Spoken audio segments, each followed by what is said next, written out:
I took my coworkers out for drinks, only to realize I didn't have enough money to cover the tab. Desperate, I walked up to the hottest guy in the VIP booth. Hey, can you pay this for me? I'll Venmo you later. The guy tried to play it cool. Miss, do we know each other? I snatched the drink right out of his hand. We don't, but ask your bodyguard how many times he's called me for a favor. I've saved your ass enough times. Can't you return the favor once? The man looked confused, but his bodyguard immediately covered his face with his hand. Boss, it's true. Every time you get blackout drunk, you attack anyone who comes near you, except her. I've called her multiple times to beg her to take you home. The group of guys sitting around him perked up, looking at me like I was a unicorn. Wait, for real? When Lou gets wasted, he's like a rabid dog. No one can touch him. Yeah, I tried to help him to his room once, and he nearly snapped my arm in half. Same. They say Lou is possessed by demons when he drinks. I didn't believe it, tried to outdrink him, and ended up in the hospital for 2 months with multiple fractures. The doctor said it's hyper-defensive instinct. He trusts no one when his inhibitions are down, so he attacks on sight. What makes this girl so special? I don't buy it, unless she proves it right now. I raised an eyebrow and pulled out my phone, flashing my QR code. Sure. Transfer me $500 first, and I'll give you a show. Someone actually whipped out their phone and sent me the money. Ding. Payment received. I pointed to the bar. I'm gonna go pay my tab, get him wasted, then come find me. The whole booth started cheering and jeering. Only the man in the center, Luke Vance, narrowed his eyes at me dangerously. I wasn't scared. I've seen him hugging a toilet bowl. I have photos.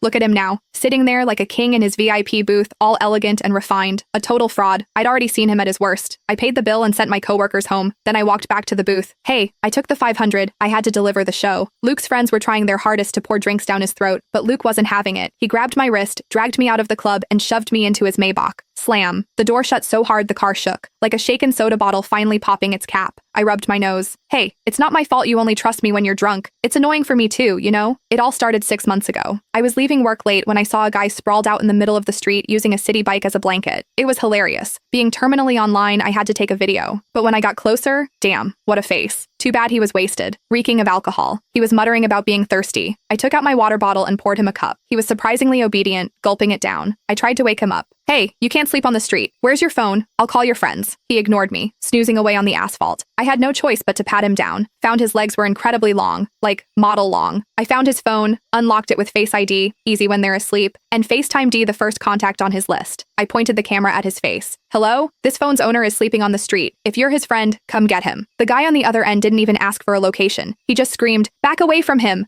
5 feet. Now. I thought he was worried I was going to rob the hot guy. I scoffed. Relax. I'm not interested in drunks. I'm sending you the location. Hurry up. The guy yelled again. Do not ignore me, unless you want to die. Psycho. I hung up. Then I sat on the curb to guard the guy. He decided my thigh was a better pillow than the bike. He slept like a baby under the moonlight. 10 minutes later, the friend arrived and looked at us like he was seeing a ghost. I swore. Look, I didn't touch him inappropriately. As soon as I spoke, the guy shifted. He wrapped his arms around my waist and buried his face in my stomach, treating me like a body pillow.